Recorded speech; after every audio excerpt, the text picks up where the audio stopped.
va parler de procrastination, les amis. Pourquoi faire tout de suite ce qu'on peut faire plus tard. C'est la, tu sais, je crois que c'est une musique d'Orelsan, ça. Ah ouais, je connais pas suffisamment. Moi, je connais que ils sont cool.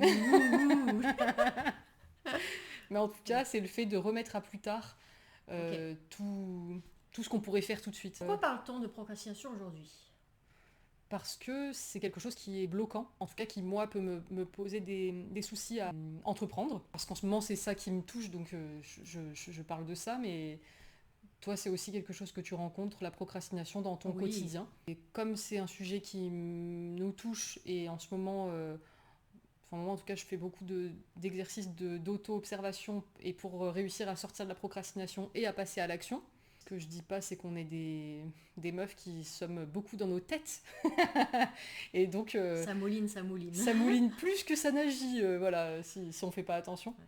Et donc, à force de s'observer, et aussi moi d'avoir pu observer des personnes que j'accompagne ou que j'ai accompagnées dans le cadre du coaching, j'ai pu voir un peu quels étaient les blocages et aussi mettre au point des exercices pour cesser la procrastination. Donc je pensais que ça pouvait être pas mal de partager ça aujourd'hui. En étant vainqueur sur la procrastination, l'idée c'est que on peut du coup aboutir des projets. Oui. L'intérêt qu'on a, c'est aboutir des projets, peut-être mieux prendre soin de sa santé aussi. Donc augmenter même son espérance de vie. Alors, je voulais déjà aborder, si tu veux bien, 2 points qui, pour moi, doivent être travaillés avant de pouvoir faire les exercices. Ah ok. Parce que sans ces 2 points-là, les exercices ne marchent pas du tout, pour avoir déjà testé le truc. C'est notamment la question d'organisation et des priorités qu'on met dans sa vie et de comment on planifie. Ça, je trouve que c'est le gros blocage de la procrastination. Parce que... Hey, c'est la voix off. Je voudrais te préciser que si tu as du mal à t'organiser ou à passer à l'action, ça vient pas forcément d'un manque de méthode sur l'organisation. Parfois, c'est juste qu'on n'est plus vraiment connecté à ce qui nous nourrit et nous fait vibrer. Et c'est pour ça que j'ai glissé un guide en cadeau pour toi pour t'aider à te reconnecter à ton propre rythme ici. Et si tu sens que tu es souvent fatigué, que tes batteries se déchargent trop vite, j'ai aussi créé un programme tout doux en 7 jours pour apprendre à connaître ton énergie, à l'écouter et à t'organiser en fonction de toi et non pas contre toi.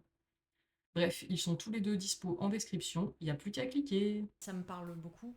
Je pouvais avoir tendance, par exemple, à planifier 7 choses à faire dans la même journée ou même dans la même semaine, mais des énormes blocs.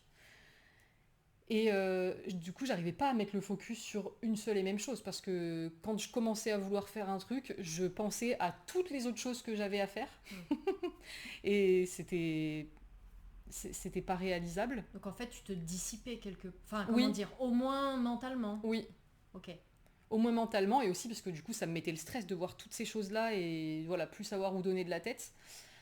Donc l'idée, ça a été déjà de prioriser et de me dire, voilà, ok, ça c'est ma priorité du moment, et de pas mettre plein de gros morceaux, plein de trucs difficiles à faire dans mon quotidien, mais de me focus sur un cheval de bataille.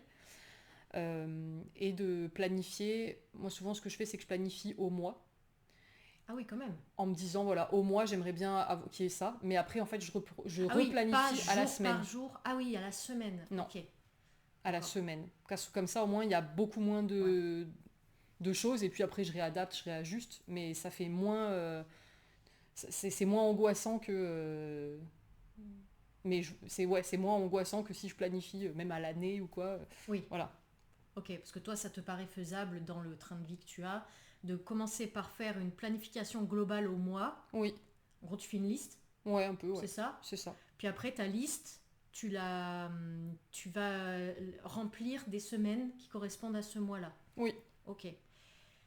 Ok. Et donc ça, c'est de la planification. Oui. Et ça te permet de lutter donc contre la procrastination. Oui, c'est déjà un premier gros morceau qui fait que je vais pouvoir être débloqué et et réussir à mettre mon focus sur un bloc de choses à faire. Du coup, ça sous-tend, je suppose, tu me diras si tu es d'accord avec ça, ça sous-tend que la procrastination, souvent, elle existe parce qu'on n'est pas bien organisé. Bon, là, du coup, j'enfonce une porte ouverte. Et parce que du coup, comme on est mal organisé, là où les choses à faire en question nous paraissent tellement grandes, Oui, tellement douloureuses peut-être même, que y a pas l'action ne se met pas en place du fait de redouter la souffrance que ce sera, la pénibilité, etc. oui, puis il y a aussi la notion d'urgence, parce que quand tu vois que tu as tout ça à faire, Ah oui, donc tu dis oula, mais c'est horrible, et donc tu préfères tout refermer plutôt que de commencer par un petit truc, quoi, on va dire. ah oui. Tu vois plus quelle est la priorité de tout ça. Eh ben, ça me fait penser, tu vois, à une image, parce que bon, ça me parle énormément, on voit beaucoup ça avec ma psychologue en ce moment. Elle m'avait donné une image que je trouve très intéressante à partager là. Par exemple, si mon objectif, ma tâche, c'est de me retrouver au sommet du Mont Blanc, Ouais. grande montagne, Mont Blanc, avec beaucoup de difficultés, des difficultés climatiques, peu importe, un certain nombre de difficultés, tu le fais pas comme ça dans un claquement de doigts.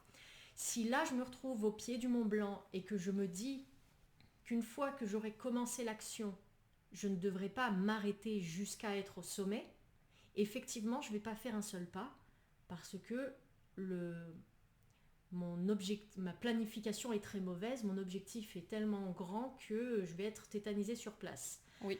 Donc, ce que tu proposes et qui correspond à ce que ma psychologue disait, c'était de planifier donc et de diviser. Peut-être qu'on va d'abord faire 5 heures de marche pour arriver à un refuge. C'est peut-être l'étape A. On va planifier comment est-ce qu'on va s'y prendre, est-ce qu'il y a du matériel, etc. Et faire en sorte de se rassurer. Ah, tiens, il y a tel événement climatique. Bon, eh bien, pour le vivre au mieux, voire même pour bien le vivre, bon, on peut jouer avec les dates, Bien sûr. prendre plus ou moins de temps pour faire l'étape pour que ce soit le plus agréable ou le moins pénible possible. Et en tout cas, et ceci évidemment jusqu'au sommet, le tout étant de dire que la planification fait qu'on peut arriver en haut, en plusieurs étapes, moins pénible, beaucoup moins péniblement que ce qui était prévu dans la tête sans planification. Exactement. Ce qui amène à mon deuxième point. Très bien, magnifique. Qui est le manque d'information et le manque de clarté.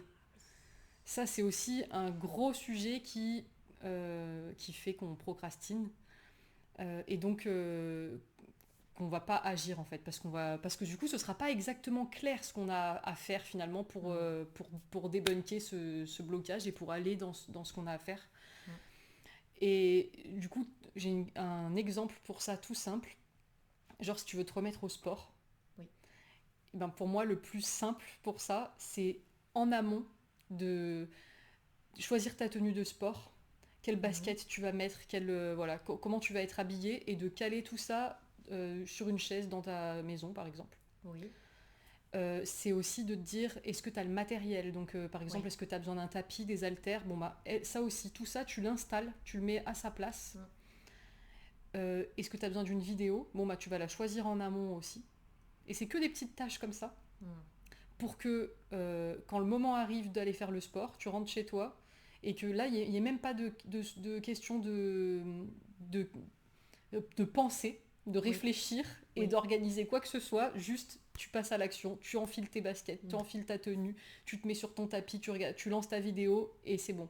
Et voilà les amis, c'est tout pour cet épisode. J'espère qu'il vous a plu. Si c'est le cas, vous pouvez vous abonner tout simplement, ça me fait plaisir et ça me donne la force de continuer encore.